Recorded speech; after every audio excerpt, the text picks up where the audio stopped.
Buenas tardes. Estamos reunidos para la octava charla del cursillo llamado Crítica del Pensamiento Trascendente, con énfasis en la literatura bíblica. Y en el día de hoy, según las cosas que yo había sugerido, pues nos tocaría hablar de un concepto importante en muchas religiones sobre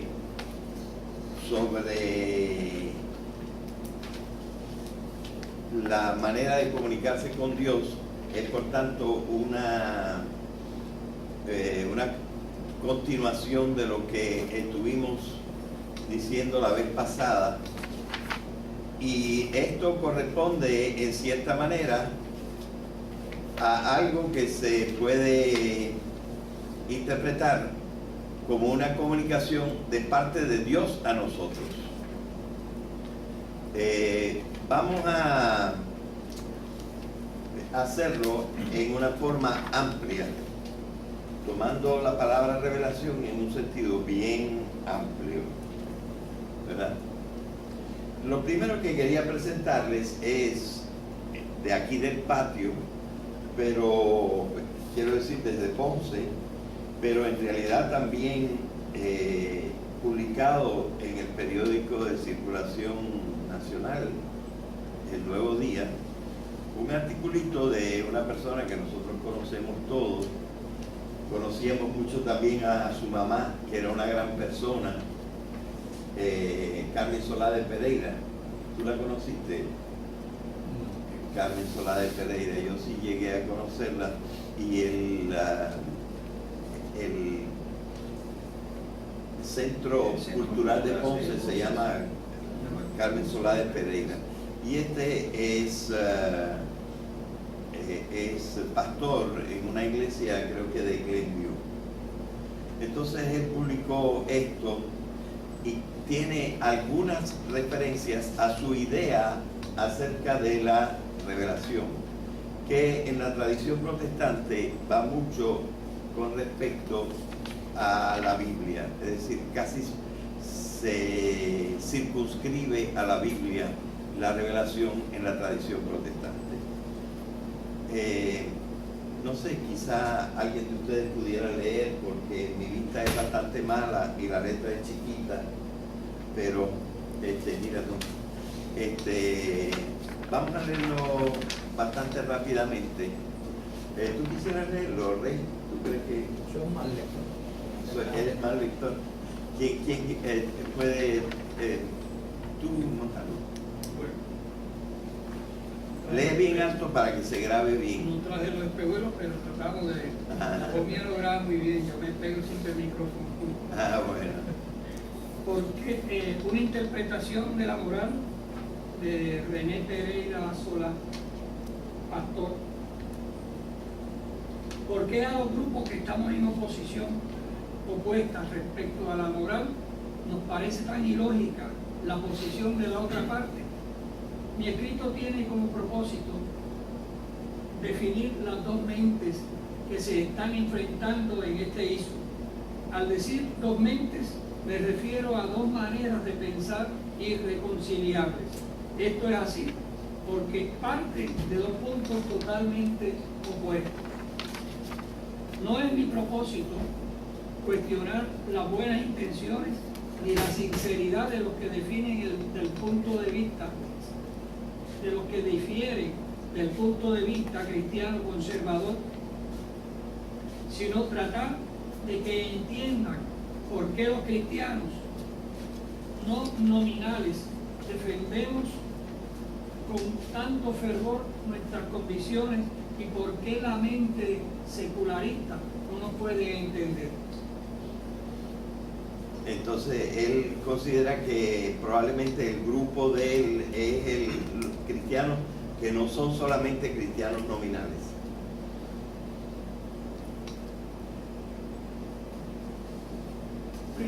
Primero, Mira, quisiera definir lo que llamo un cristiano nominal. Según la Biblia, El cristianismo no es una religión típica, tampoco lo era el judaísmo, que es la plataforma de donde parte el cristianismo y de donde surge el Redentor, que es el fundamento de nuestra fe. O sea, fíjense ya que su base de argumentación parte de una frase bíblica o de una posición bíblica. El cristianismo, sin embargo, se diferencia del judaísmo en que se fundamenta en una experiencia en vez de en una serie de rituales. Esa experiencia tiene varios nombres, entre los cuales se usan conversión, nuevo nacimiento, vida nueva, entre otros. Nosotros, los que tenemos esa experiencia, pensamos que la religión ritual es realmente un intento de manipular a Dios y esconderse de Él. Las palabras señorío de Cristo, soberanía de Dios y obediencia van ligadas a nuestra experiencia. Para el cristiano comprometido con esa verdad, no se puede separar a Dios de su palabra. Esto nos pone en punto de colisión con filosofías que promueven precisamente eso.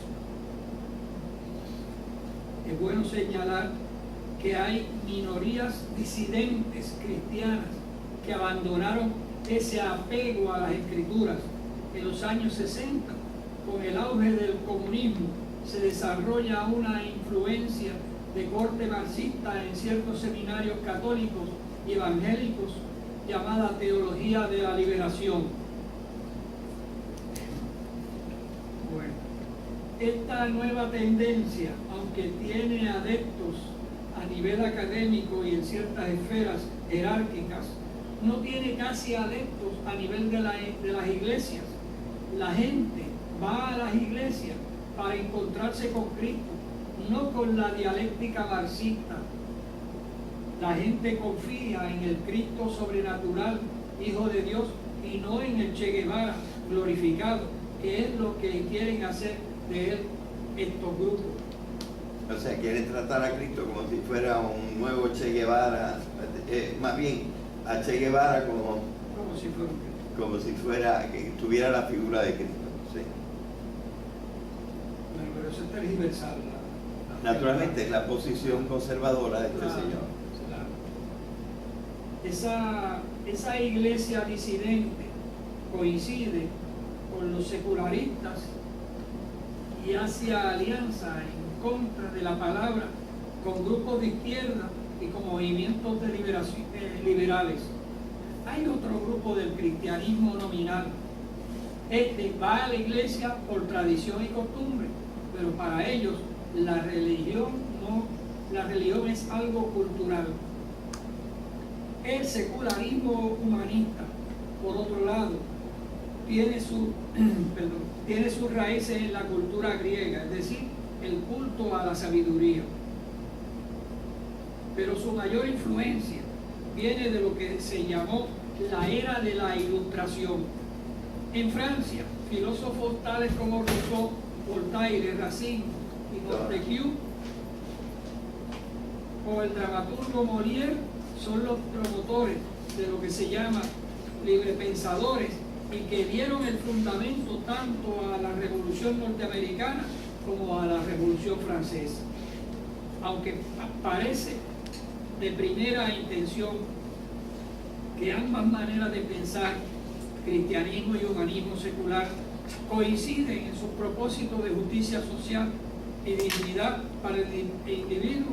Sin embargo, la una parte de la premisa de una revelación sobrenatural de un Dios soberano y la otra de la capacidad del hombre de determinar el bien y el mal.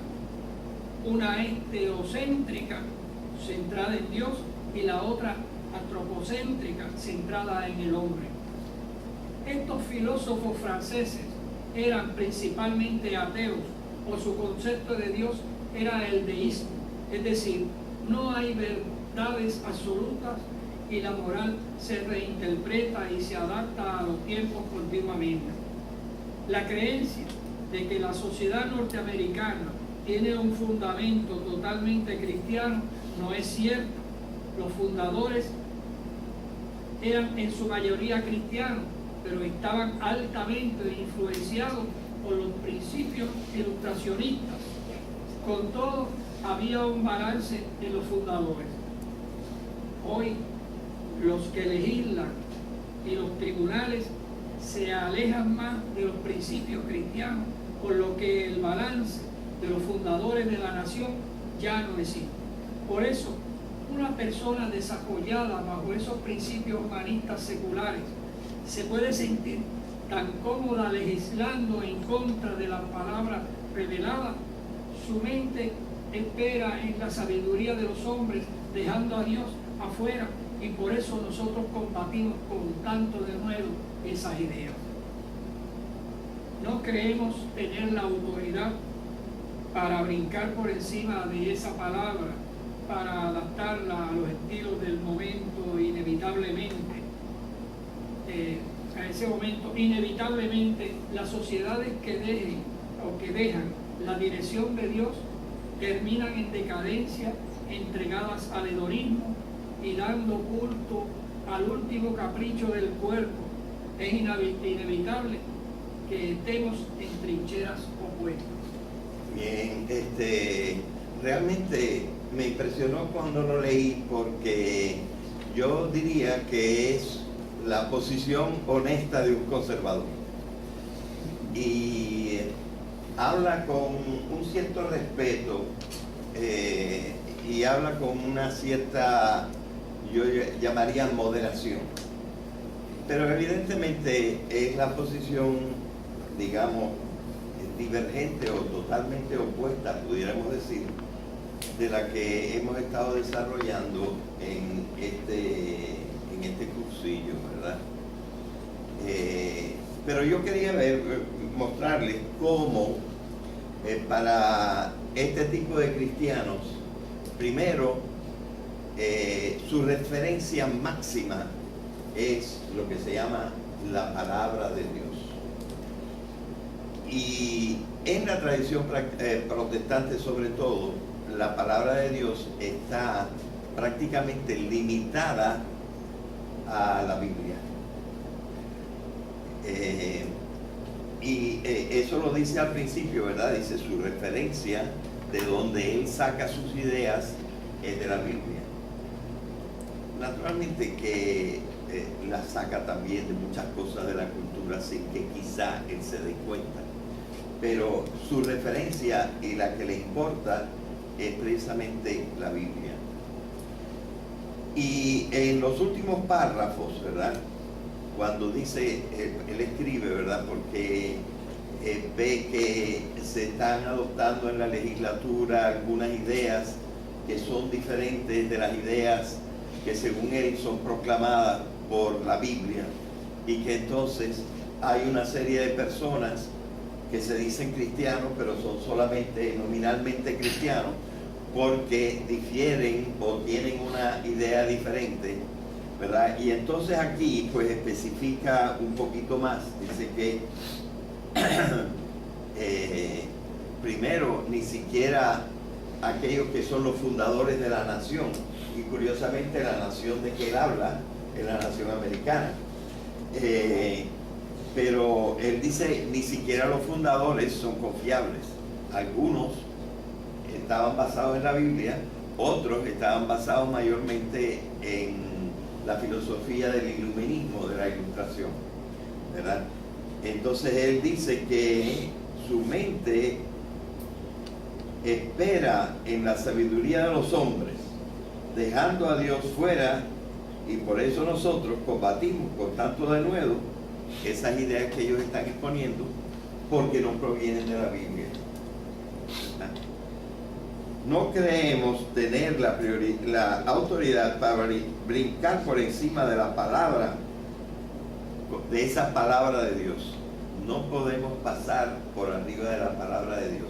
Y naturalmente él está tomando la palabra de Dios, entonces, en el sentido que yo he llamado en este cursillo, el sentido recto, el sentido literal, el sentido evidente de las palabras, que es propio en el pensamiento místico tener dos sentidos, ¿verdad? Nosotros nos hemos referido que en los textos escritos bajo el espíritu mítico hay dos sentidos. Un sentido que es el obvio y literal, el que se cae de la mata, podemos decir, el que ordinariamente una persona que lo oye y no tiene experiencia en estas cosas, pues diría, esto es precisamente el mensaje que trae este tipo de escritura. Pero nosotros hemos dicho que precisamente si nosotros analizamos cómo está construido el pensamiento mítico, cosa que yo he desarrollado más particularmente en otro cursillo anterior a este, y no hemos especificado demasiado en este cursillo, están disponibles los DVDs sobre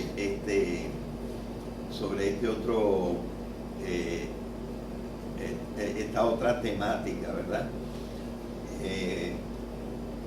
Así que allí nosotros hemos explicado cómo el pensamiento mítico tiene, como todo, un significante, pero tiene dos significados. Y solamente en el significado oblicuo podemos encontrar, hay la posibilidad de encontrar una verdad en el pensamiento mítico, pero no en el pensamiento en su sentido directo, en su sentido evidente, obvio.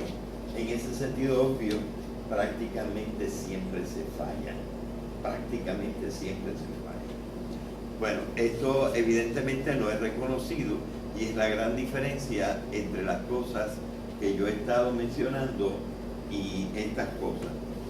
De manera que lo que aparece claramente es que ellos, los conservadores en este sentido, religiosos, no tienen la más mínima duda de que cualquier cosa que está escrita en la Biblia o que tiene el espíritu de la Biblia, hay que tomarlo en el sentido estricto de su letra, ¿verdad?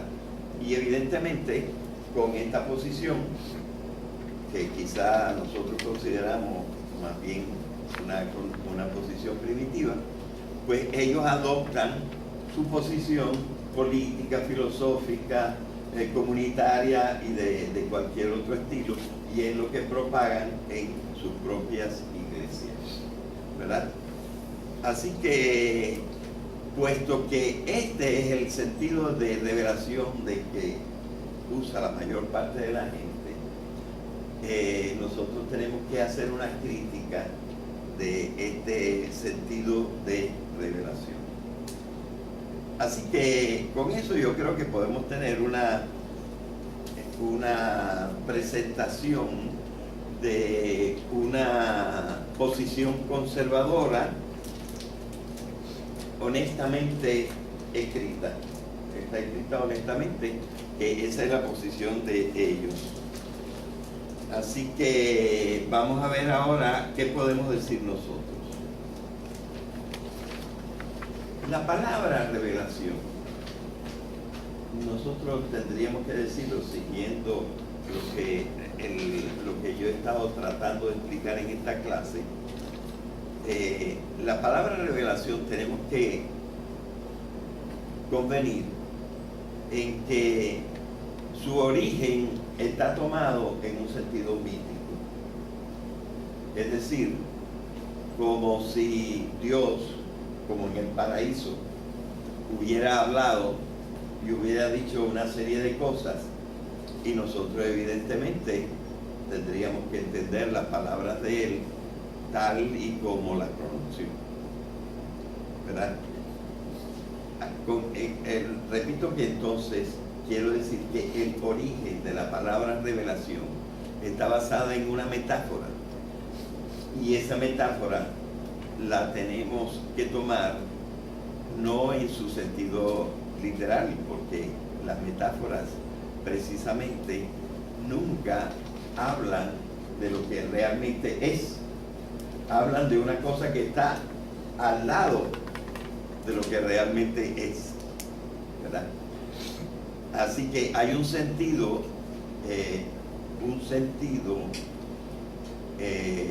metafórico mítico, que es el sentido etimológico de la palabra revelación, que quiere decir que el ser completamente trascendente efectivamente ha hablado, ha utilizado de la palabra, ha utilizado el lenguaje, y entonces en esa forma se ha comunicado con nosotros. Pero esta palabra ha sido aceptada en las enseñanzas prácticamente de todas las religiones de tipo cristiano o de tipo judío o de tipo musulmán. O sea, ha sido la palabra con la cual se ha usado, la palabra que se ha usado para expresar la idea de que una comunicación con el mundo de lo trascendente es posible. Entonces eso quiere decir que debe haber, y nosotros deberíamos expresar una formulación en un sentido que fuera el sentido análogo. Es decir, ¿cómo interpretamos nosotros esta metáfora de la revelación? Y eso es lo que nosotros vamos a tratar de ver, ¿verdad? La teología ha tratado de encontrar una forma de decir que nosotros no estamos completamente incomunicados con el mundo de lo trascendente.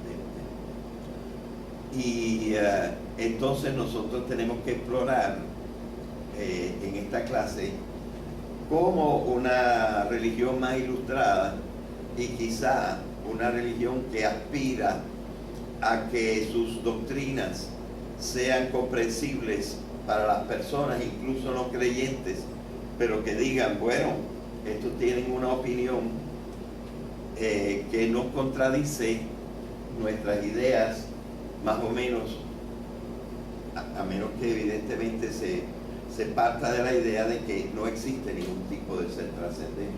Entonces no habría más remedio, porque nosotros sí pensamos que existe un ser trascendente, y como dijimos en la clase pasada, no solamente eso, sino que decimos que debido a un antropomorfismo considerado razonable, porque el ser humano es el ser más evolucionado de toda la realidad, ¿por qué un ser trascendente no tendría al menos las cualidades del ser humano?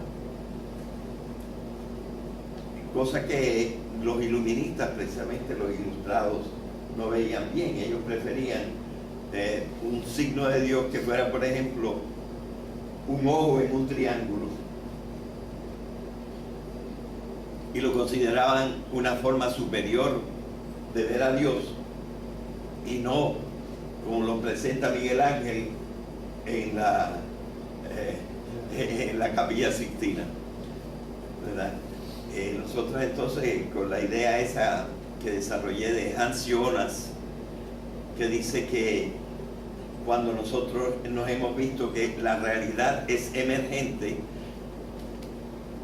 que quiere decir que hemos partido de formas más elementales de realidad a formas que tienen cada vez más cualidades, pues evidentemente nosotros tenemos que pensar que si ya hasta el mismo hombre es un ser inteligente y tiene una cosa como la palabra, algo parecido tiene que tener, en todo caso, en un sentido superior, una manera de comunicarse tiene que tener el ser trascendente.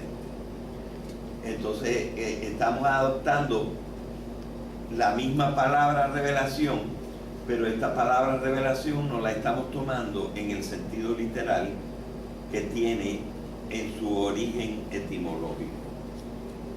Bueno,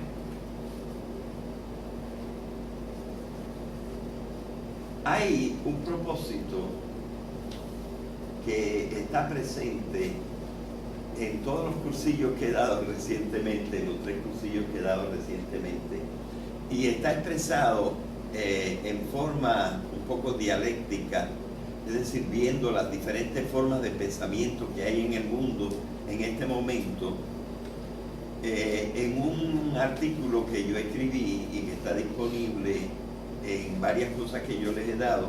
Yo les he dado la forma de entrar en mi blog, en mi página del profesor, en donde está ese artículo que se llama La visión de la unidad de la realidad. Es decir, en estos cursillos yo no parto de ninguna palabra revelada. En estos cursillos yo parto de una concepción de la realidad. Claro, yo hasta le mencioné en otra ocasión a Charles Sanders Peirce, diciendo que todos los seres humanos, como se dice en el lenguaje popular, lleva el agua a su molino. Es decir, tenemos una forma de pensar, un tipo de razonamiento que se llama la abducción. Es decir, nosotros primero, más o menos interiormente, decidimos a dónde queremos llegar y después buscamos los argumentos que nos lleven para allá. Eso decía Charles Sanders Peirce, y en un sentido profundo del ser humano, yo creo que hay una verdad en ello. Sin que esto implique que yo creo que la verdad es relativa. Pero evidentemente yo no parto en este momento, a propósito, no parto de la Biblia. Yo parto de una concepción de la realidad. Y la concepción de la realidad de la que yo parto es esta. Una muy parmenidiana. El ser es. Y no hay nada más. El no ser, la nada, no es.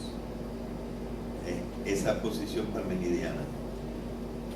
Claro, a mí me ha ayudado mucho cambiar esa venerable y distinguida palabra que usó Parménides, el ser, por una palabra equivalente.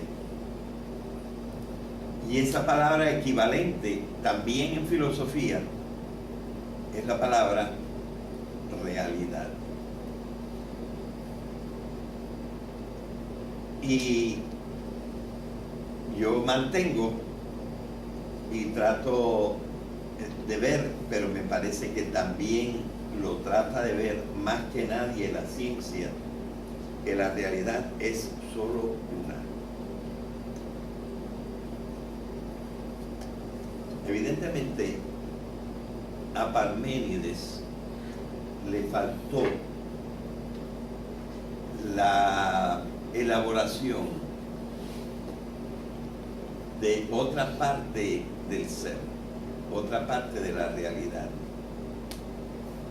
Él vio claramente que la realidad era una. Lo que no vio claramente es cómo eso se compadece, es decir, cómo eso es posible, afirmando además que la realidad es múltiple. Esa parte no la desarrolló Parménides y nosotros tenemos que pasar más allá. Y naturalmente, aquello que permite afirmar a la vez que la realidad es una y que la realidad es múltiple es el hecho que ha sido poco a poco descubierto hasta las partes más profundas por la ciencia, de que en el universo, en la realidad, no hay nada que no esté conectado. Todo está conectado.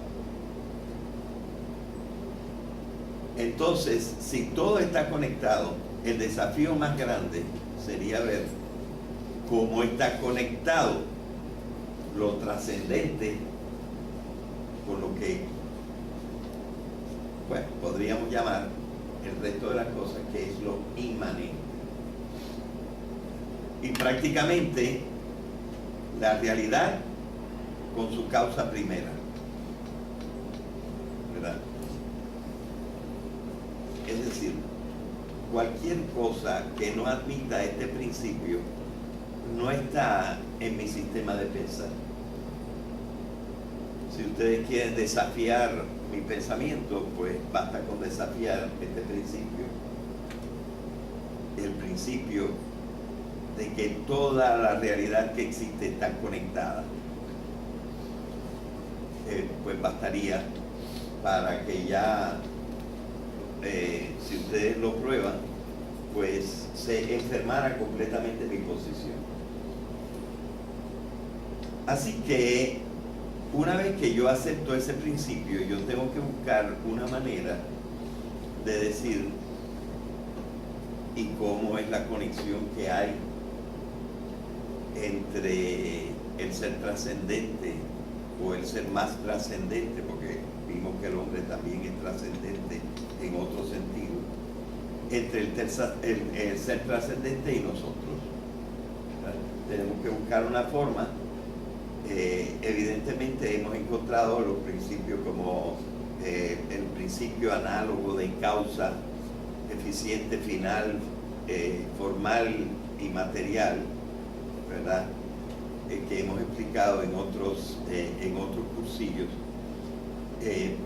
para decir que evidentemente, y en la misma clase pasada yo nombré el hecho de que incluso la palabra trascendencia absoluta no puede ser aceptada en un sentido unívoco.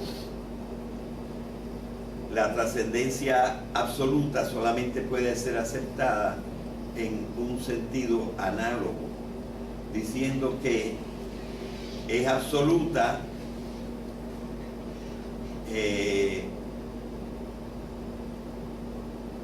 etimológicamente es absoluta porque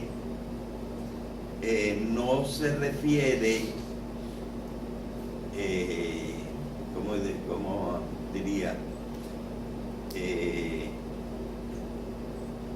No hay una desconexión total entre la causa primera y el resto de la realidad, pero es una relación no necesaria.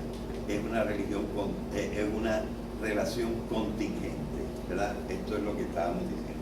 Bueno, pues esto evidentemente ahora tiene sus reflejos en nuestra idea de la posible comunicación entre, vamos a decir, la divinidad, para decirlo en una forma ya más precisa, y nosotros.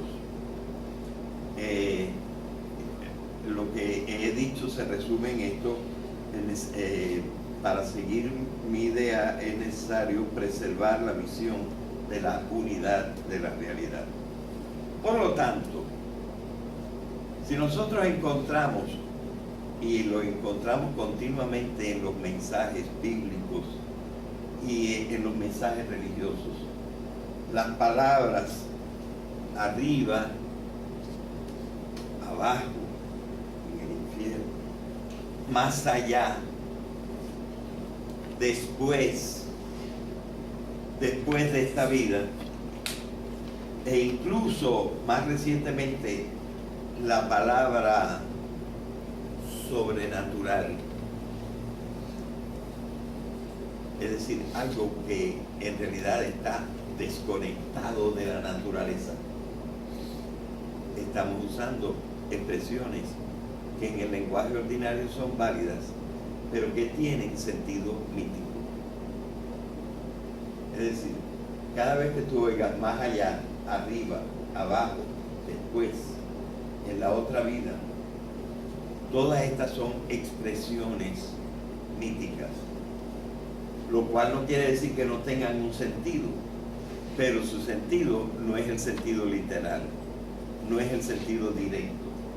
Es un sentido que habrá que elaborar y ver cómo como lo interpretamos. Pero ciertamente no es el sentido literal.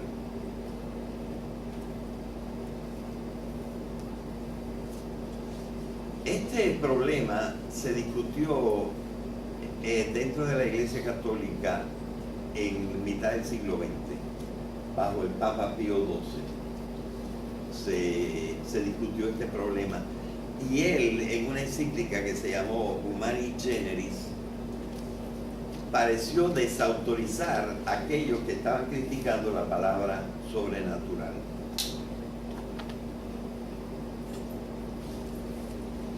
Realmente estaba atacando se dice que estaba atacando a una persona de una calidad intelectual increíble, llamado Henri de Lubac, un jesuita. Y curiosamente, este Henri de Lubac era el defensor máximo de un cosmólogo y antropólogo llamado Teilhard de Chardin, que era acusado también de desviarse de las ideas cristianas, con su visión del mundo, que era también muy unitaria. No sé, ustedes deben haber oído hablar probablemente de Teilhard de Chardin, ¿sí o no? Pierre Teilhard de Chardin.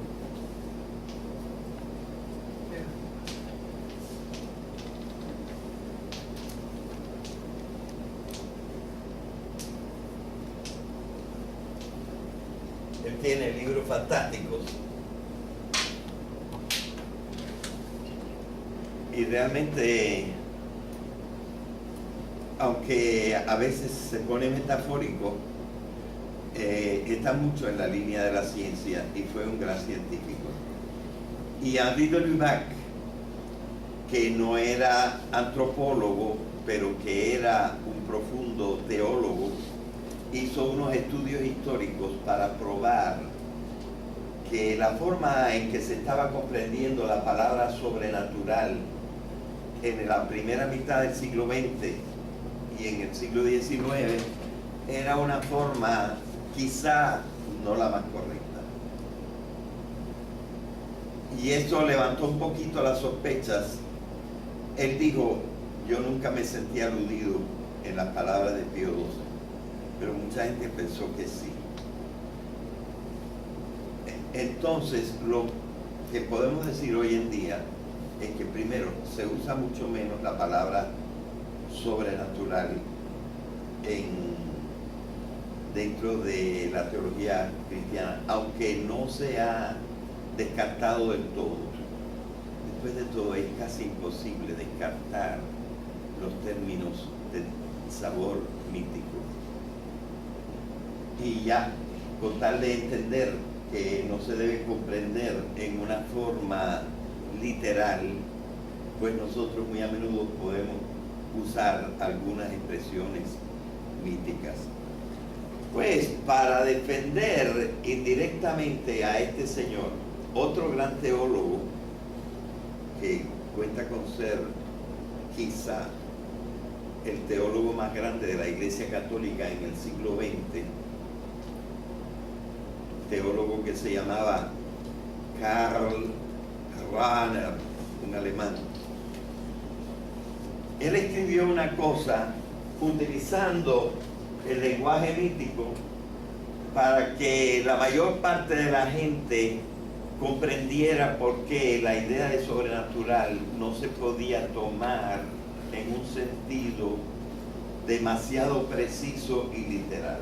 Voy a poner el nombre de este otro señor.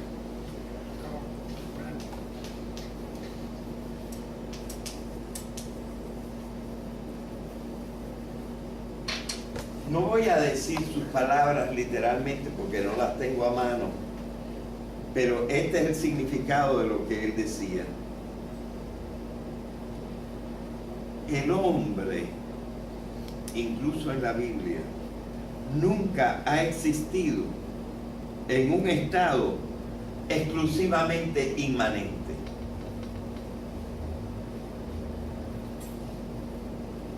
Traducido a un lenguaje más cristiano, pudiéramos decir así: el hombre siempre tuvo acceso a la gracia, a lo que en el cristianismo se llama la gracia, es decir, la buena voluntad de Dios. Sí, el hombre, según las expresiones, por ejemplo, de la Biblia, y lo que nosotros incluso percibimos, porque lo percibimos en la cultura, tiene una realidad que en el lenguaje religioso se ha llamado el pecado, y el pecado original.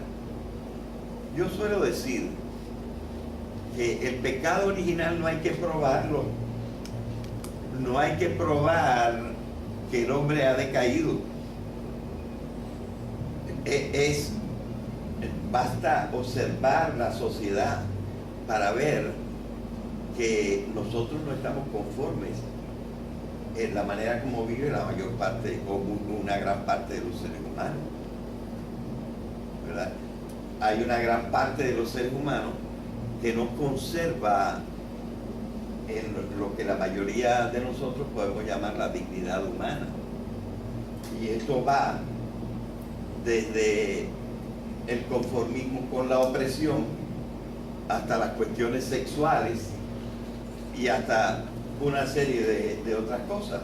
Es decir, nosotros vemos que no hay nada más ordinario que el hombre que se desvía de lo que nosotros consideraríamos una vía recta. No sé si vale la pena discutir esto.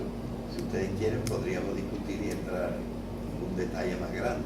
Pero no cabe duda que los religiosos lo llamarán pecado y los otros lo llamarán, a veces lo llamamos diversidad, pero hay ciertas formas de diversidad que realmente se salen de lo admisible. Incluso, por ejemplo, los asesinatos y cosas por el estilo. Pero detrás de eso, incluso la iglesia, y según este Rahner, las expresiones bíblicas siempre han dicho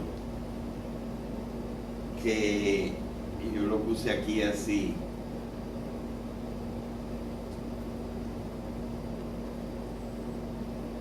el hombre nunca pierde su vocación a la trascendencia. Incluso el criminal más grande, en cualquier tipo de desviación, el hombre nunca pierde su vocación a la trascendencia, lo cual quiere decir que la posibilidad de emerger hacia formas que tenemos el derecho de llamar espirituales, es decir, del espíritu humano recto, y que la historia está abierta al progreso, serían ideas conformes con esta posición que también adopta la religión, que no hay momento en que el hombre no esté abierto a la superación. Y este es un camino que pudiéramos decir que indica que entonces hay una posibilidad siempre de relación con la trascendencia. Algunas de las formas de relación con la trascendencia las estuvimos mencionando y reflexionando sobre ella en la charla pasada, ¿verdad? Pero esta idea de Karl Rahner pesó mucho y realmente hubo incluso, vamos a decir, una rehabilitación de la figura de Henri de Lubac, el que yo dije que fue el defensor de Pierre Teilhard de Chardin, y de su idea de lo sobrenatural. Él se explicó de nuevo, y esta idea de que el hombre precisamente siempre está abierto a la trascendencia y que no se ha pensado nunca, ni siquiera en la misma Biblia, de un momento en que el hombre no estuviera llamado a lo trascendente. Incluso Dios no creó al hombre en el lenguaje bíblico en el estado de pecado. Lo creó en un estado de amistad con Él. Por lo tanto, no hay forma de decir ni de sostener, como sostienen a veces los conservadores, que el hombre no esté abierto a la trascendencia. Sin embargo, tengo que decir que en parte en la idea de revelación de Martín Lutero, que es, digamos, un típico protestante, aunque hay varias, ¿verdad? Martín Lutero tiene una posición bastante exagerada sobre la corrupción del hombre, de tal manera que incluso interpretando la epístola a los romanos, Martín Lutero llega a la conclusión de que el hombre, una vez caído, no recupera jamás la sanidad de su ser, sino solo por atribución de la sanidad del ser de Jesucristo a Él.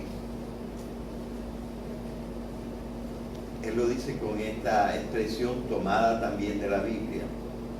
No es que el hombre en su naturaleza haya sido curado. El hombre sigue siendo corrupto, pero se viste con el vestido de Cristo, y entonces Dios lo deja pasar. O sea que la idea de la corrupción de la naturaleza humana en Lutero es bastante fuerte.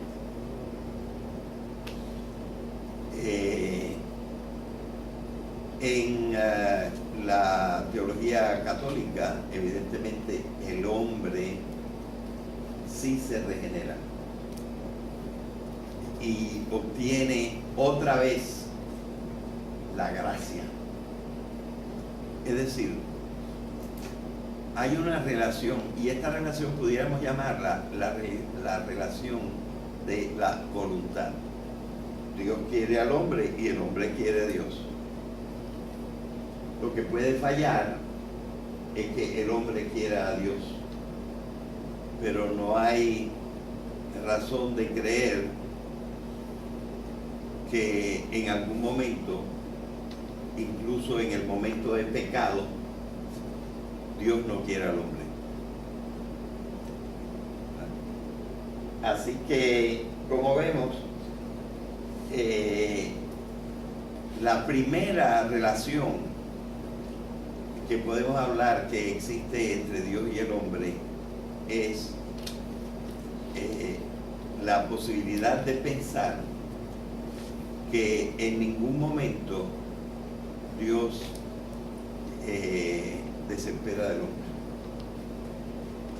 En ningún momento está cerrada la vocación a la trascendencia.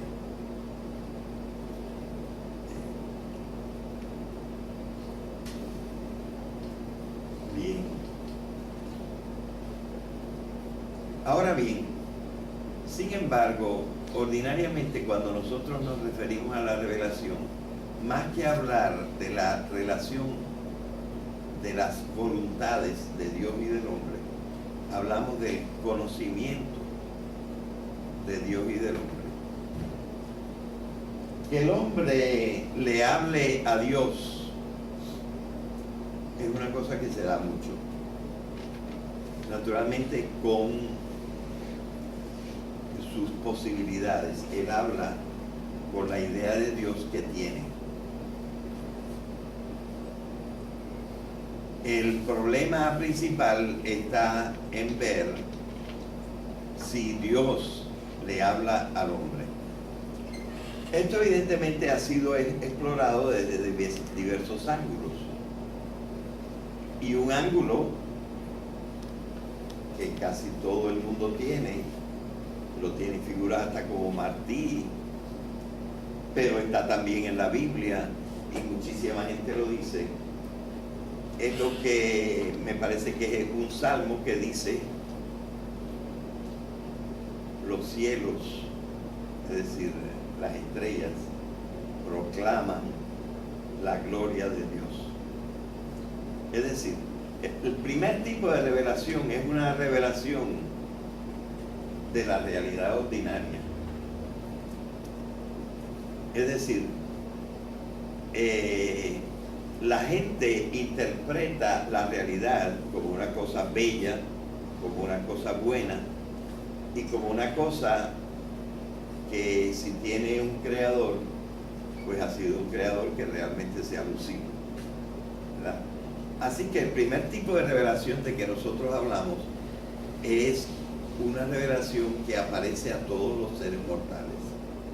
Aparece lo mismo a las personas religiosas, como incluso a otras personas que en vez de una idea más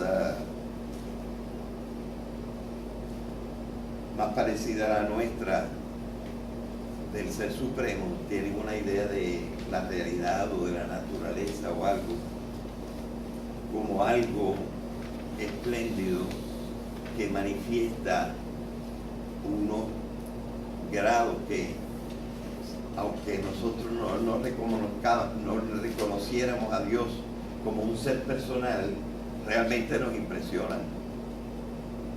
Como que la naturaleza, como que la personificamos, cometemos lo que se llama una prosopopeya, es decir, entender la naturaleza como animada y pensante y decir: mira qué coherente es la naturaleza y cómo se expresa. Y sería como un trasunto primero de una cierta creencia en un ser trascendente.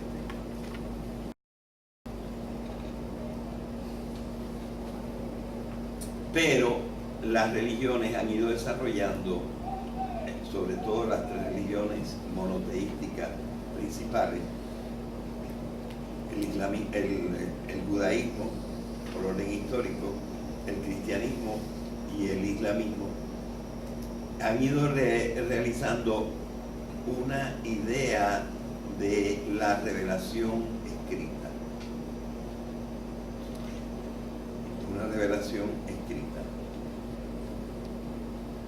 Y nosotros tenemos la Biblia, en la parte que ahora nosotros llamamos el Antiguo Testamento.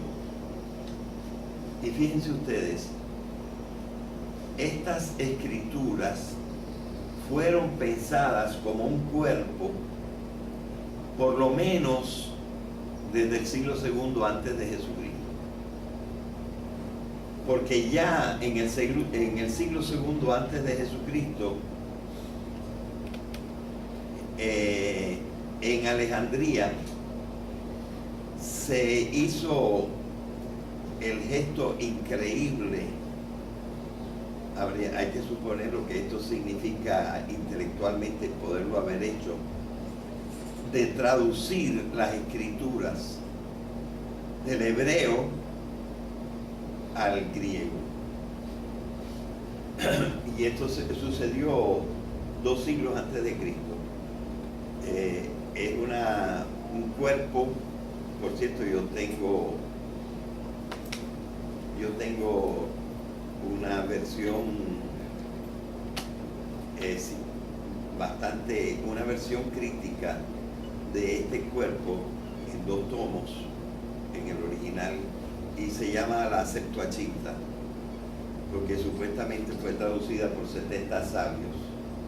Bueno, la importancia de la Septuaginta no es que se haya traducido al griego, que claro que fue una gran cosa, es que revela que ya se concibe que hay un cuerpo de pensamiento y un cuerpo de expresiones que constituyen una palabra autorizada.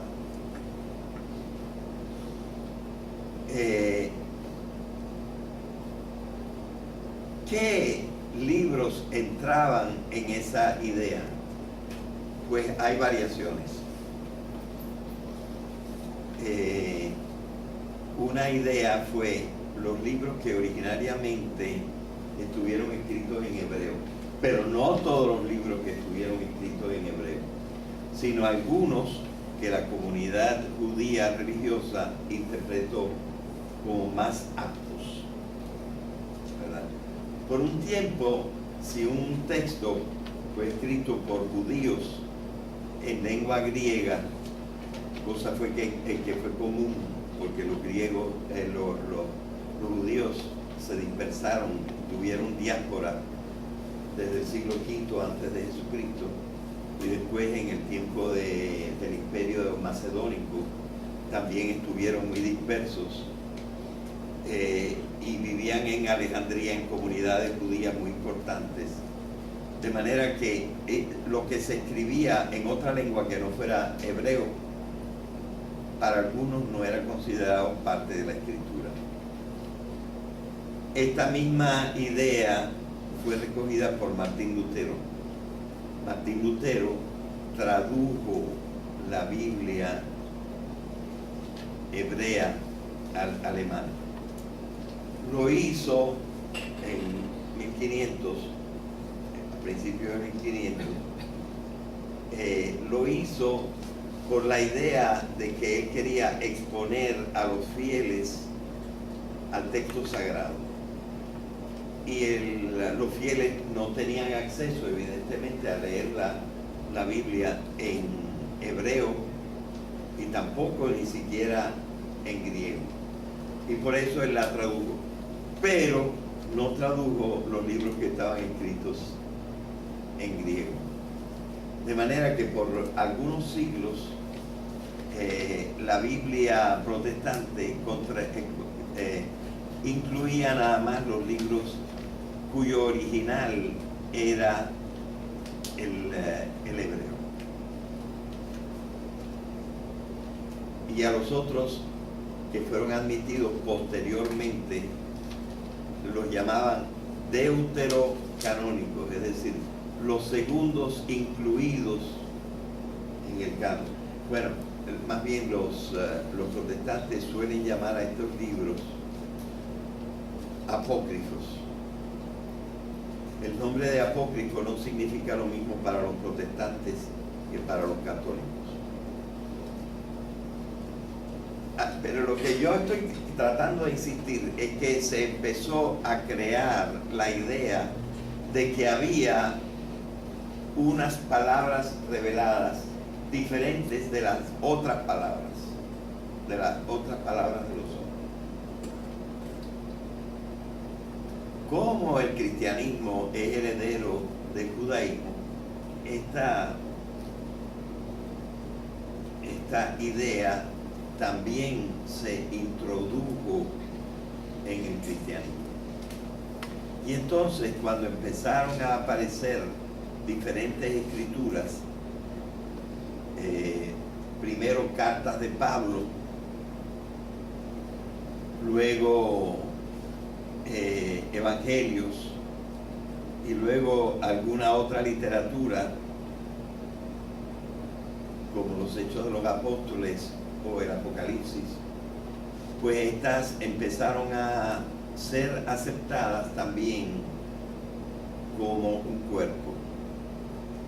Ahora, una cosa que nos revela que no podemos tomar esto en el sentido mítico de palabra de Dios es que no todo el mundo aceptó estas palabras, no hubo un canon del Nuevo Testamento inmediatamente. O por decir así, no se aceptaron solamente escritos de los apóstoles o escritos de fulano o de mengano, sino que tardó a realizarse una colección, y no hay en el primer y segundo siglo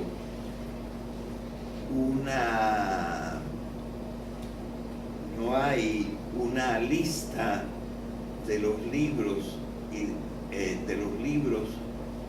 que se pueden considerar los libros sagrados del Nuevo Testamento. En el año 1700, en el siglo XVIII, un gran investigador e historiador llamado de apellido Muratori descubrió en un convento de Italia, convento de un pueblo pequeño que se llama Bobbio, un escrito. Ese escrito, paleográficamente, es decir, examinando la manera de su escritura, es un escrito del siglo VII, pero es una copia de un documento que se ha podido identificar por su contenido como realizado cerca del año 170 después de Jesucristo. El señor que lo escribió, que no lo sabemos qué, hace una lista de los libros admitidos en el Nuevo Testamento. Curiosamente, esta lista no incluye todo lo que ahora nosotros incluimos. Y es posible que incluyera algunos que nosotros ahora no incluimos. Es decir, que aunque ya es un esfuerzo el primero que conocemos para la construcción de un canon del Nuevo Testamento, lo que podemos decir es que este canon es aproximadamente poco posterior al año 170 después de Jesucristo. Las razones por las cuales están esto es porque internamente el libro dice: no quiero incluir el libro El Pastor, escrito por Hermas, porque sus enseñanzas son buenas y se puede leer, pero ese libro fue escrito por Hermas en tiempos en que su hermano, el Papa Pío tanto, vivía, y el Papa Pío vivió en el año 170. O sea que interiormente, por lo que dice el libro, ya había aparecido el libro del Pastor. Era muy reciente el papado de Pío, y él estaba escribiendo entonces posteriormente a Pío, porque lo menciona. O sea que tenemos unas ideas que nos expresan que la idea de formar un canon de las escrituras del Nuevo Testamento apareció como en el año 170. O sea, hay una declaración de seres humanos de cuáles son los libros divinos. Es decir, son los hombres los que determinaron por consenso cuáles son los libros que vamos a considerar divinos. Evidentemente, esta es una posición bastante diferente, por ejemplo, de las posiciones adoptadas por personajes como el pastor René Pereira, ¿verdad?, que consideran un poco mágicamente una serie de libros que no es que los hombres hayan decidido que estos son los libros que Dios escribió, sino que al contrario, históricamente nosotros vemos que son libros que los hombres determinaron que eran libros divinos. ¿Verdad? De manera que entonces nosotros estamos tomando la palabra revelación en un sentido evidentemente análogo, no como el hecho de que Dios los escribió, y evidentemente también hay muchos criterios internos a los libros que nos muestran que estos libros fueron escritos en diferentes épocas, con diferentes perspectivas, con diferentes sentimientos y con ideas, si no contradictorias, por lo menos no iguales las unas a las otras. De manera que luego nosotros nos hemos dado a la tarea de mirar una serie de cosas que ya nos especifican internamente que estos libros no pueden ser de ninguna manera considerados como escritos por Dios. En primer lugar, la misma tradición nos dice que los 5 primeros libros de la Biblia fueron escritos por Moisés. Si fueron escritos por Moisés, aunque en alguna parte se dice que los mandamientos se los mandó Dios esculpir en piedra, o sea que algunas palabritas vendrían, según el mismo libro, vendrían más directamente de Dios. El resto del libro pues no habla en ese sentido. Y además, si nosotros leemos ese texto, en ningún momento ese texto dice que Moisés lo escribió. Se habla de Moisés en tercera persona.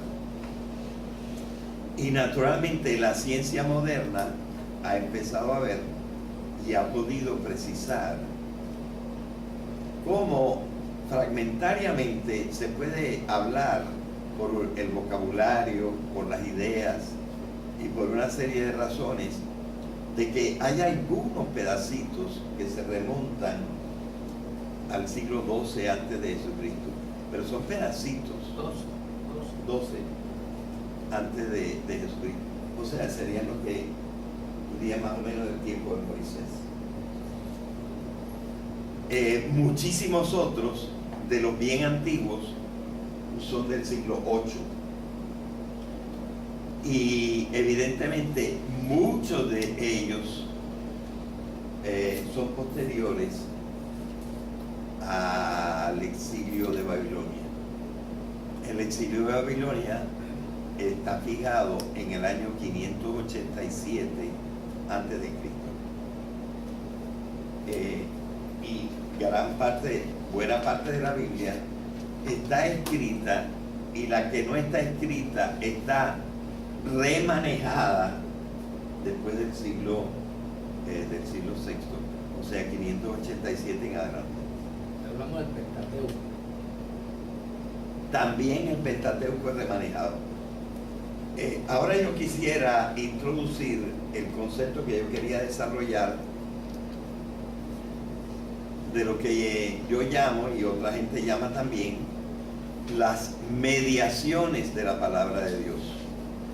Esta palabra mediación a lo mejor viene de Hegel, decía Vermittlung, es decir, las cosas las cogen unos y las pasan a los otros y las pasan a los otros y las interpretan, ¿verdad? Y entonces yo tengo aquí algunas ideas acerca de estas mediaciones. En primer lugar, los textos más antiguos, que por ejemplo son los textos algunos de los textos del Pentateuco, están ciertamente remanejados, absolutamente remanejados. Es decir, el Pentateuco se estuvo reescribiendo prácticamente hasta el siglo IV antes de Cristo. Es decir, tenemos algunos pedacitos antiguos. Es posible que los 10 mandamientos sean una cosa bien antigua. Pero por cierto, los 10 mandamientos están 2 veces en la Biblia y no coinciden del todo. El texto más antiguo pone los bueyes antes que las mujeres como posesión del hombre. Es decir, vas a tener que respetar los bueyes de tu prójimo y también a sus mujeres. Y ya el texto del Deuteronomio corrige e invierte y pone a la mujer antes que los bueyes.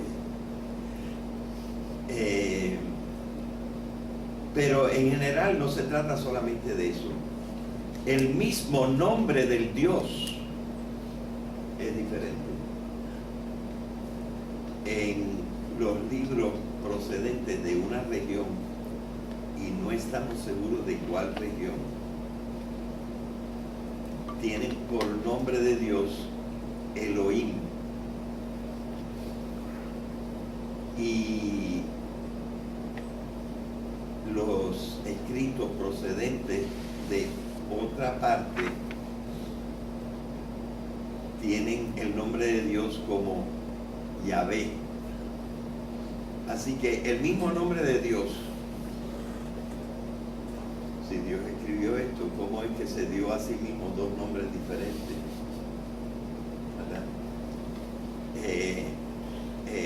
El mismo nombre de Dios está escrito según la parte donde fuera escrito,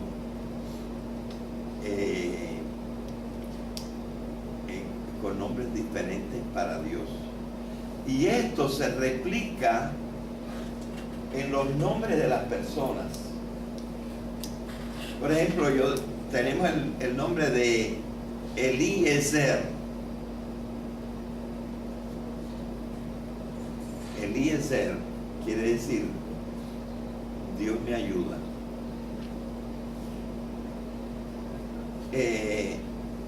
Y naturalmente su nombre está tomado de la tradición de los que llamaban a Dios Elohim. Elohim es, por cierto, un plural. No sabemos si era un plural majestático, es decir, un plural como cuando el Papa dice nosotros. En la Torah Dios es plural. Elohim es plural. Elohim. Yahvé es singular, pero Elohim es plural. Y otros señores se llamaban con el nombre de Dios Yahvé. Por ejemplo, Isaías, que es Yesayá, quiere decir Yahvé es mi Dios. De manera que nosotros vemos, ¿verdad?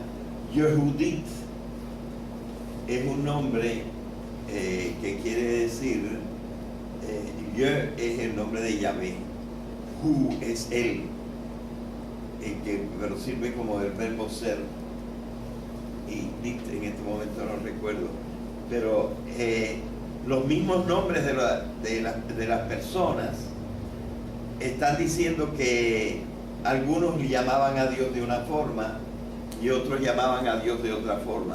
Yo por un tiempo creí que los del norte eran los yavistas y los del sur eran los eloístas, pero esto no es completamente seguro.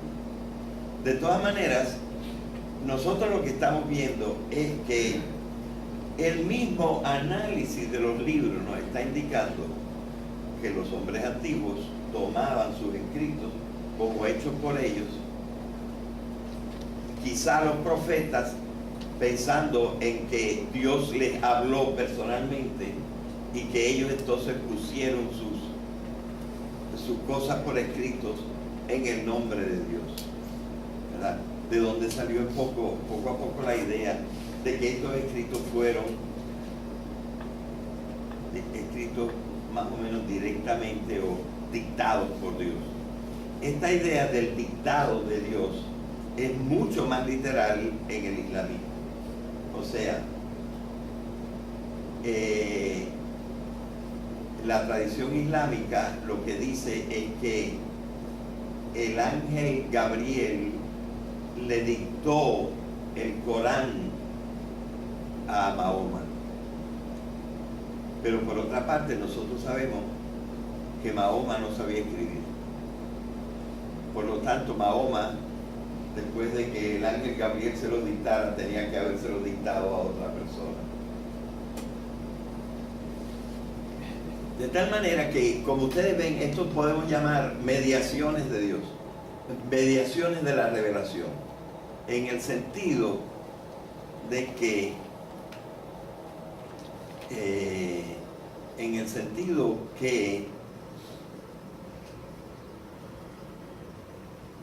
hay una intervención directa de hombres,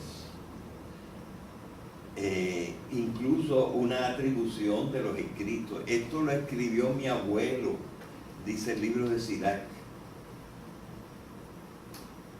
Y por eso también el libro de Sirac, que primero se encontró en griego y más tarde se encontró el texto hebreo, no era aceptado por todos, pero el prólogo del libro de Sirac dice: mi abuelo escribió esto en hebreo y yo lo he traducido aquí en Alejandría, lo he traducido para que lo entiendan. Eso dice el prólogo del libro de Sirac. Por lo tanto, está reconociendo la acción humana. Si Dios lo escribió por medio de los hombres. Mediación. No hay la idea un poquito primitiva que tiene el pastor de que quién sabe en qué forma mágica hay un libro escrito por Dios. ¿Verdad? Otra mediación es esta: si Dios lo escribió, ¿cómo es que los hombres se permitieron transformarlo? Porque los estudios, sobre todo el Pentateuco, muestran que hay por lo menos 4 revisiones del Pentateuco. Esas 4 revisiones, una es la de los textos que originalmente decían Elohim. Otra, los textos que originalmente decían Yahvé. Y estos son los más antiguos. Pero entonces hubo un grupo que lo que hizo fue combinar los escritos de eloístas con los escritos yavistas. Y esos escritos ordinariamente traen los dos nombres, los pusieron juntos.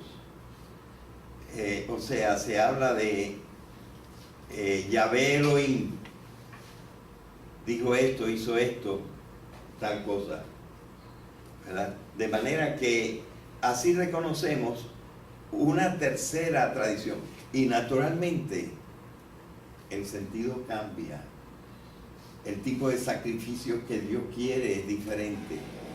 La importancia de los ritos cambia. Lo que antes era importante ahora es menos importante. Es decir, que nosotros históricamente, analizando los textos, vemos que esos textos simplemente han sido remanejados y naturalmente acomodados a la cultura y a los adelantos del momento. De tal manera que nosotros no podemos ver en ellos, tú sabes, ¿a quién se le ocurre enmendarle la plana a Dios? ¿Entiendes? Entonces quiere decir que estos textos son sagrados, son atribuidos a la divinidad, etcétera, pero son textos escritos en tiempos históricos y son textos adaptados a las realidades del momento. Y la última, me parece que es la última revisión, en este momento no estoy 100% seguro, la última revisión es la del Deuteronomio, que es el quinto libro del Pentateuco y que es el más espiritual de todos. Ya tiene unas ideas mucho más avanzadas. Entonces, como vemos, todas estas son elementos históricos constatables que nos están mostrando que lo que nosotros llamamos palabra de Dios es una cosa histórica transformada a través de los siglos, compuesta por gente creyente, pero que van adaptando sus ideas según los tiempos. Naturalmente la tradición profética es otra cosa. Los profetas eran una forma de religión no institucionalizada. Eran los rebeldes. Los profetas no eran institucionalizados. Los sacerdotes eran consagrados. Los consagraban con aceite. Los profetas no. A los profetas, en todo caso, y no a todos, se les tiraba el espíritu arriba y los poseía. Los primeros profetas eran una especie de epilépticos. Por eso la misma Biblia dice, por eso dicen, y el mismo Saúl está entre los profetas.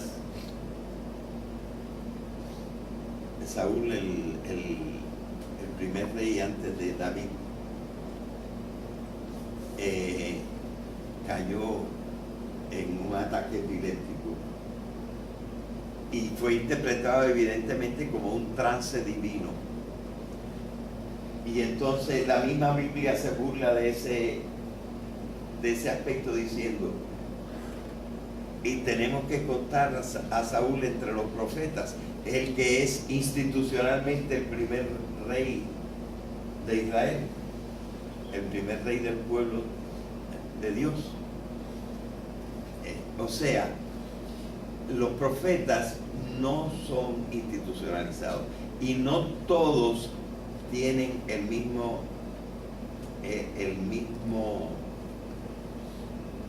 movimiento cultural.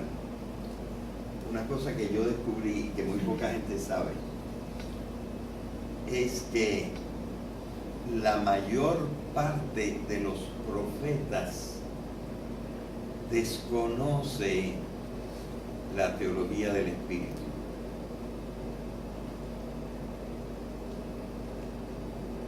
La mayor parte de los profetas no habla del espíritu. Y gente como Jeremías, en un libro que tiene 40 capítulos, habla 2 veces del espíritu. Ezequiel, que tiene 50 y pico de capítulos, habla 3 veces del espíritu y una vez es repetida, es un doblete. Y otros no hablan y no mencionan el espíritu. Y sin embargo, por ejemplo, Isaías habla continuamente del espíritu. Es decir, entonces la misma teología incluida en la Biblia no es uniforme. Entonces Dios no conocía su propia teología. Es decir, con todo esto nosotros vemos la enorme participación del hombre en la creación de la palabra de Dios.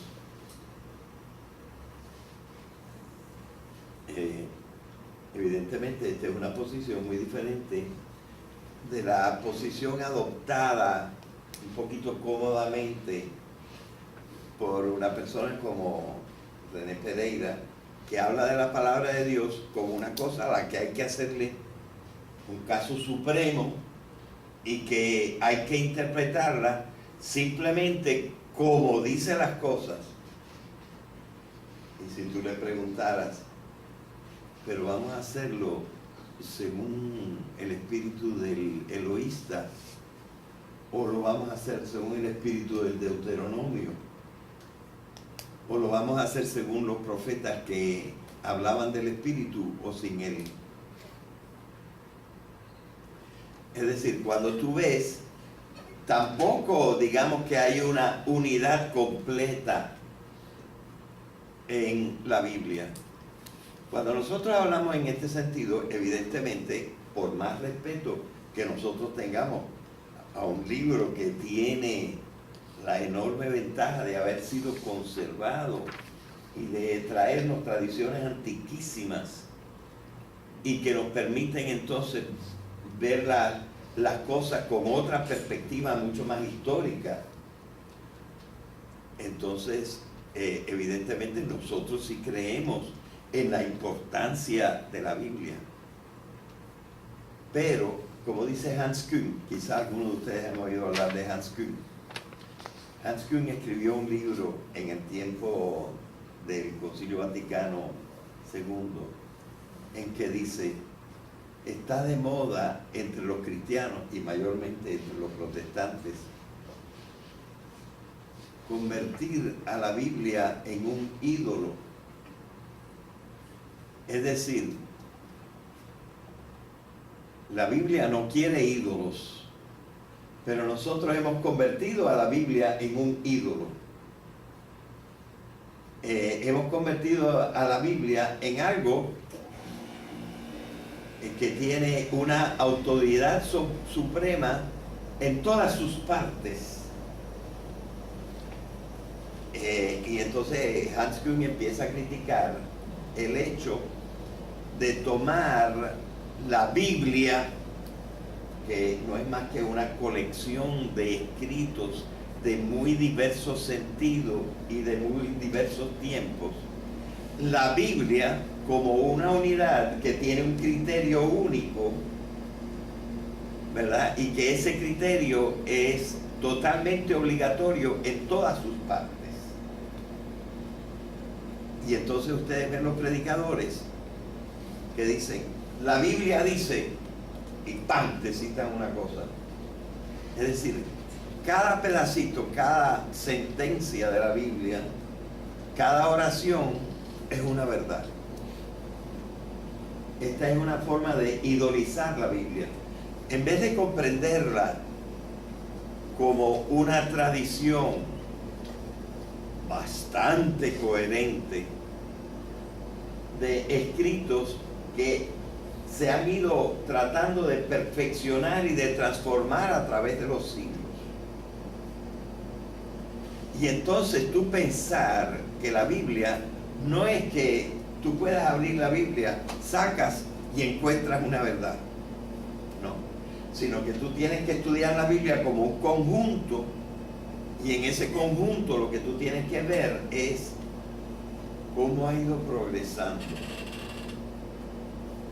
cómo la Biblia ha ido espiritualizándose, haciéndose más moral,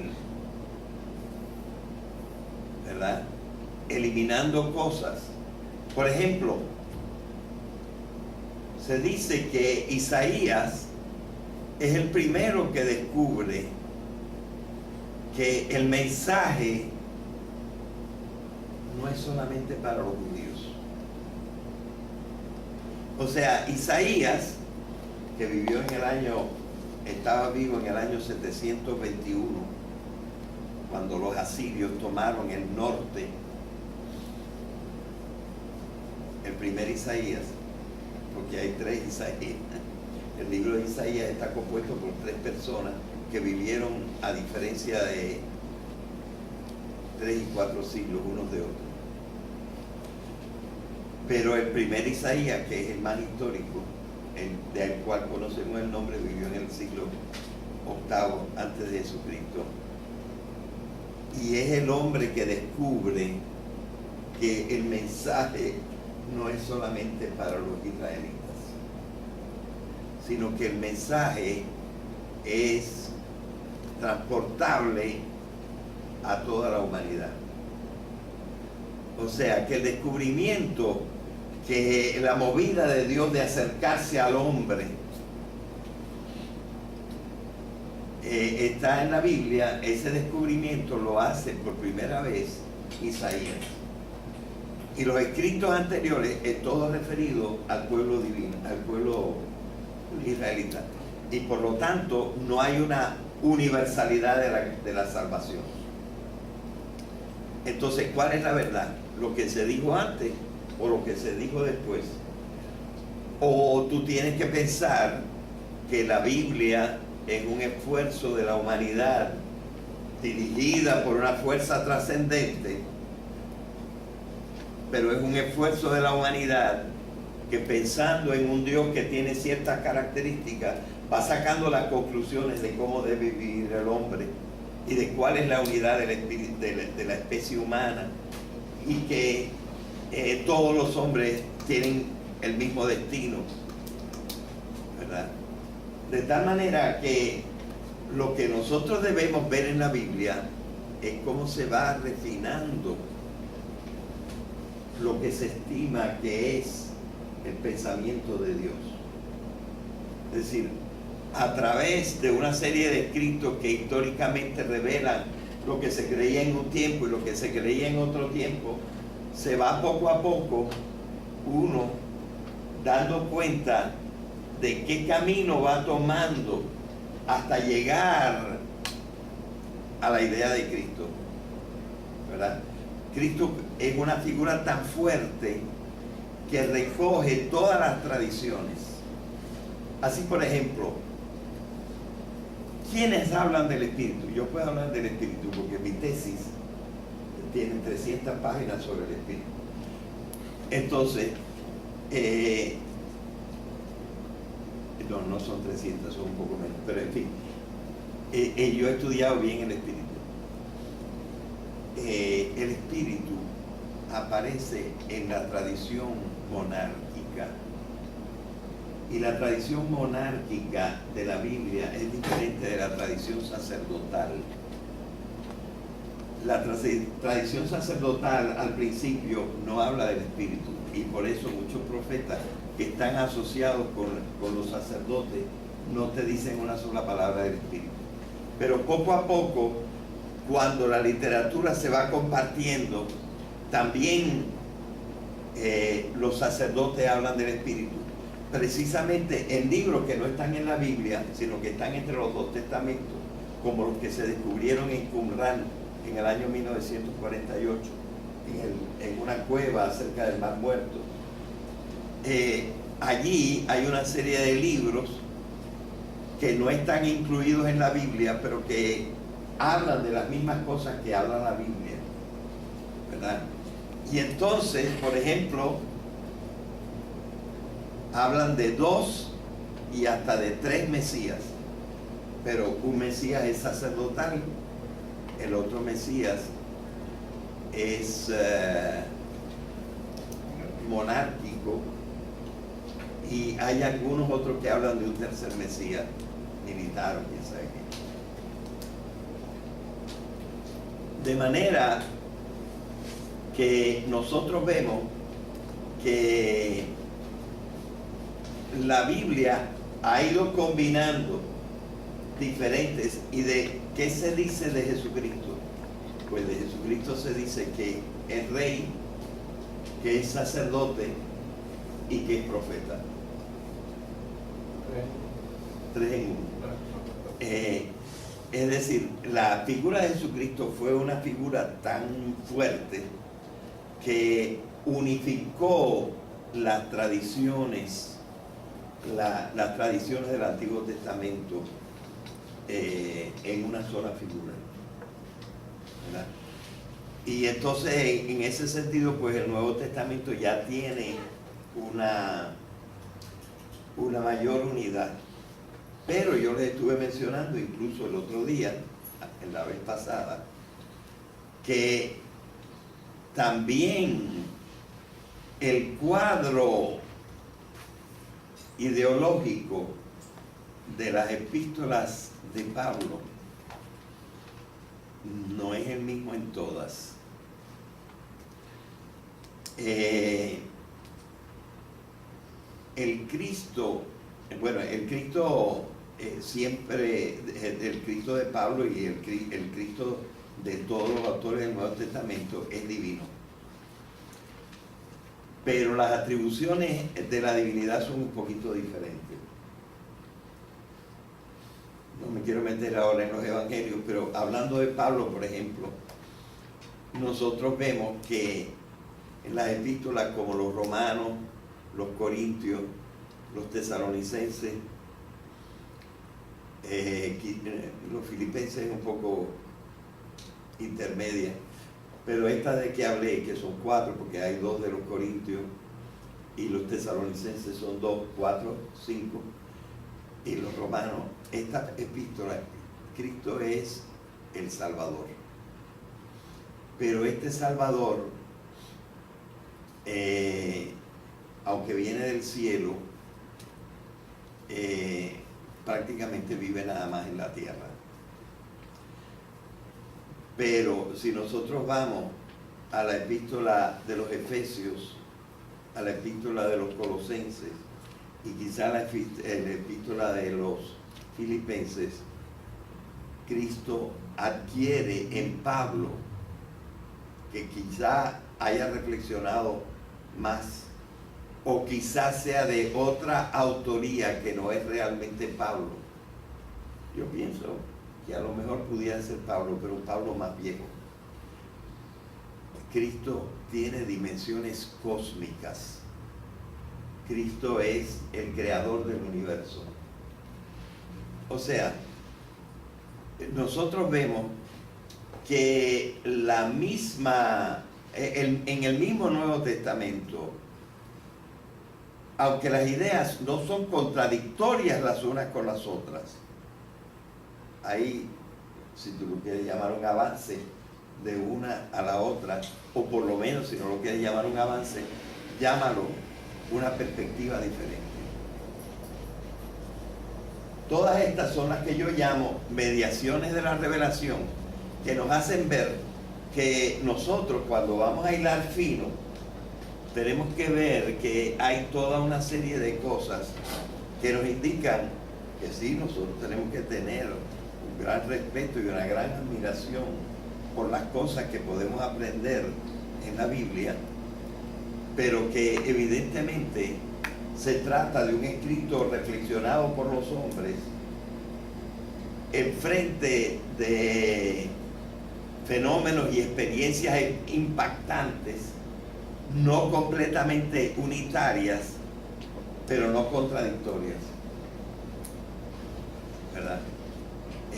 Y esto evidentemente nos hace tener inmediatamente otra idea acerca de la Biblia. No podemos tener esa idea un poquito primitiva de citar la Biblia como vienen a decirnos los testigos de Jehová a las casas. Mira lo que dice aquí, mira la verdad que nos revela Dios. ¿Entiendes? Dando un pedacito como si, tú sabes, como si todo fuera hecho como un bloque de mármol y cualquier pedacito es mármol y tiene el mismo sentido y tiene la misma... uno tiene que tener otra idea de esa influencia de la revelación como estímulo al propio pensamiento dentro de una cosa que el mismo Pablo nombra como la analogía fidei, la analogía de la fe.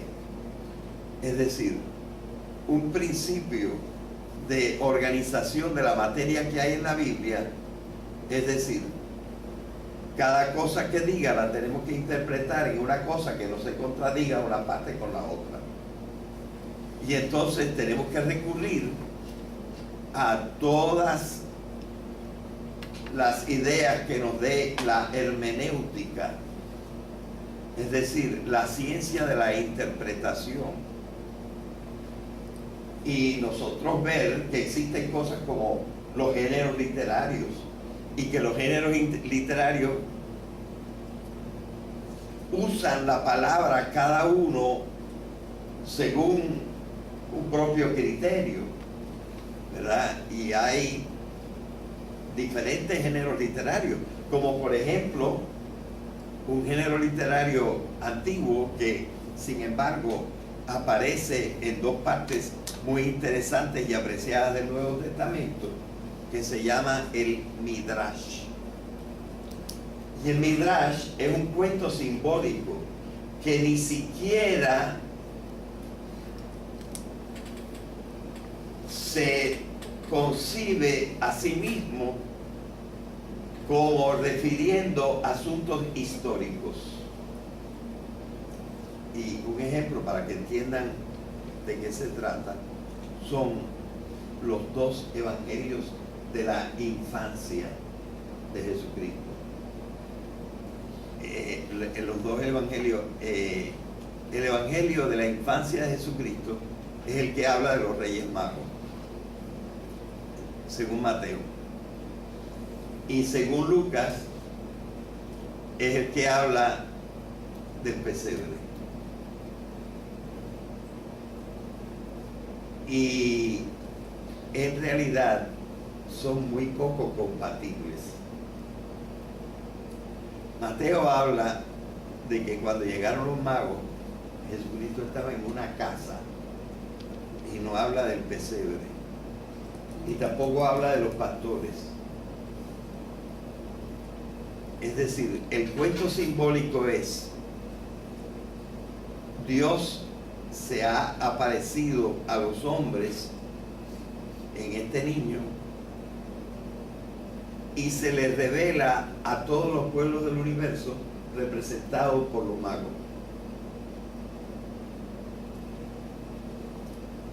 Y Lucas habla de los pastores y de los ángeles. Los ángeles le anuncian a los pastores. Los ángeles le anuncian a los pastores que en un portal, en un establo, no en una casa, ha nacido un niño, y entonces son los pobres, los pastores, los que reciben la revelación de Dios. No es contradictorio el anuncio a todos los pueblos y el anuncio a los pobres. Son dos interpretaciones que no se contradicen, que no son necesariamente históricas, pero que revelan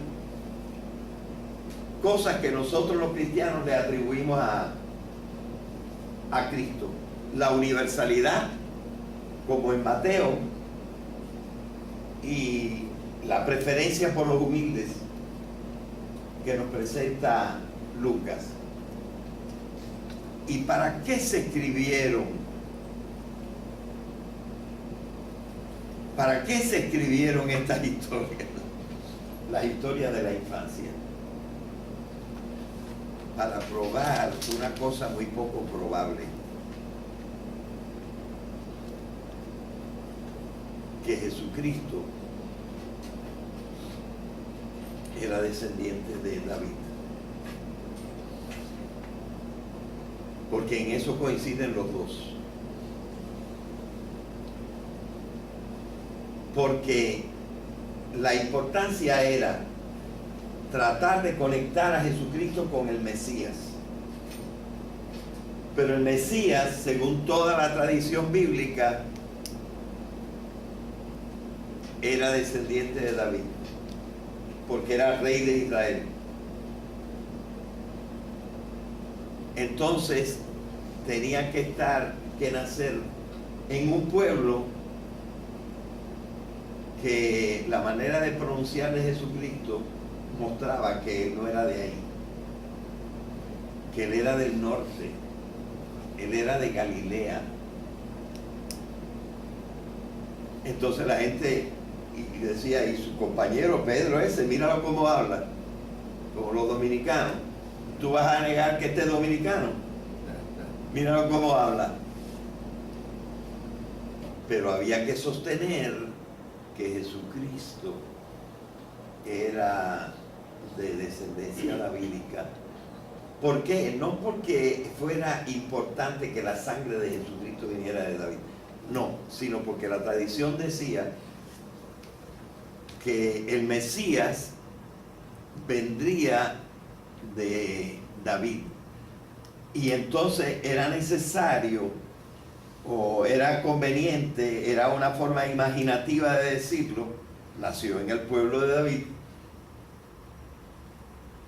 Pero ¿cómo lo traen? Lo traen diferente. Lo traen de una forma diferente. Lo que explica Lucas es que fue por un censo. Y el censo es histórico.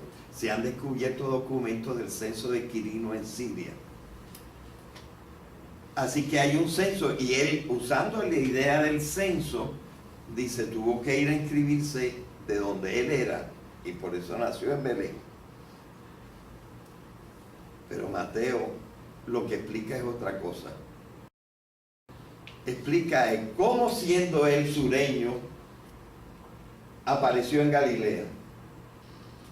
Y apareció en Galilea porque tuvo que huir de Herodes e irse a Egipto y luego volver, pero no volvió porque el hijo de Herodes estaba en el sur, Herodes Antipas, y entonces tuvo que quedarse en el norte, en Galilea, y por eso empezó a hablar como un norteño. Es decir, aunque aprovecha para darnos cosas de piedad, los dos evangelios de la infancia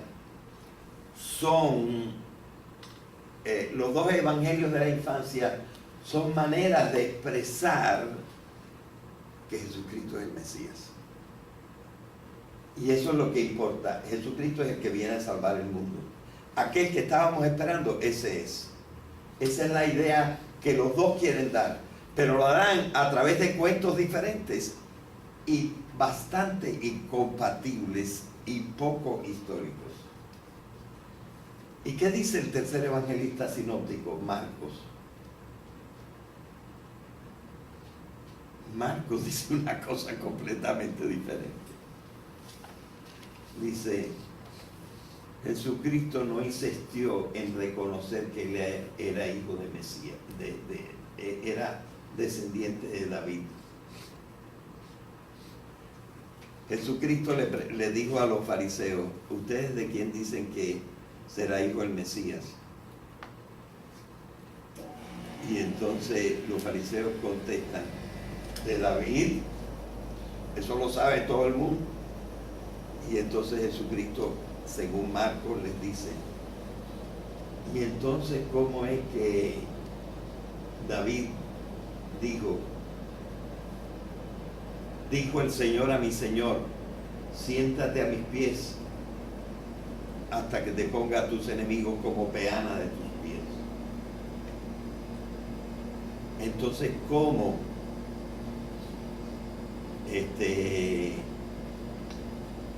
David le llama el Señor al Mesías? O sea,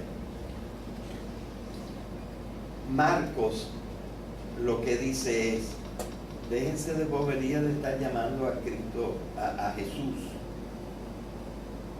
el descendiente de David. Él es el Mesías porque es el Mesías, pero no porque porque se diga que es hijo de David. O sea, veo las tres formas diferentes. Entonces, y estas son nada más algunas de las cositas que nosotros podemos decir, para que se vea la forma en que está escrito realmente el texto cuando nosotros lo emprendamos y lo conozcamos, ¿verdad? De manera que lo que yo he estado tratando de enfatizar, quizá un poquito demasiado en el día de hoy, es el hecho que el hecho de que hay que tener en cuenta lo que se llaman las mediaciones de la palabra de Dios. ¿En qué sentido la Biblia es la palabra de Dios? La Biblia es una recolección de muchas tradiciones que desde diferentes ángulos presentan distintas figuras y van creando poco a poco una homogeneización de una doctrina y una purificación del concepto de hombre, del concepto de divinidad, y va tomando esta doctrina como un cuerpo que es razonable y coherente, ¿verdad? Y esto es lo que sí nosotros podemos buscar en la Biblia y encontrar en ella, ¿verdad? Pero no es ese repositorio donde podemos ir a sacar las verdades absolutas ya escritas con la forma que deben tener, y de ahí las podemos sacar y decir, mira, te lo presento, esta es la verdad, lo dice la Biblia, ¿verdad? Es una posición muy diferente y no es menos respetuosa, y es evidentemente mucho más inteligente, y tomando las ideas de la historia moderna, del conocimiento del lenguaje, de las tradiciones, de los géneros literarios, de los tiempos históricos, ¿verdad? Y absolutamente respetable. Pero no estamos tomando la Biblia como un ídolo que lo podemos usar como bastón para darle palos a la gente y que dice las cosas como son y que no hay forma de decir lo contrario, ¿verdad? Porque no es realmente las cosas que nosotros podemos ver en cómo están realmente escritas las cosas de la Biblia. De manera que quizá en esta clase no hemos dicho demasiado de la trascendencia. Esa trascendencia no la podemos ver como contraria a la inmanencia. Al contrario, cuando nosotros vemos la Biblia, lo que más notamos es decir, a medida que nosotros vamos observando, es cómo el pensamiento en una divinidad trascendente, moral, ética,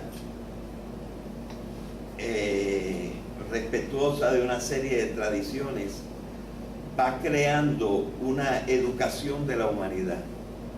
Una educación de la humanidad donde se va pasando del temor al amor, de la particularidad de la preferencia de un pueblo a la universalidad de un mensaje.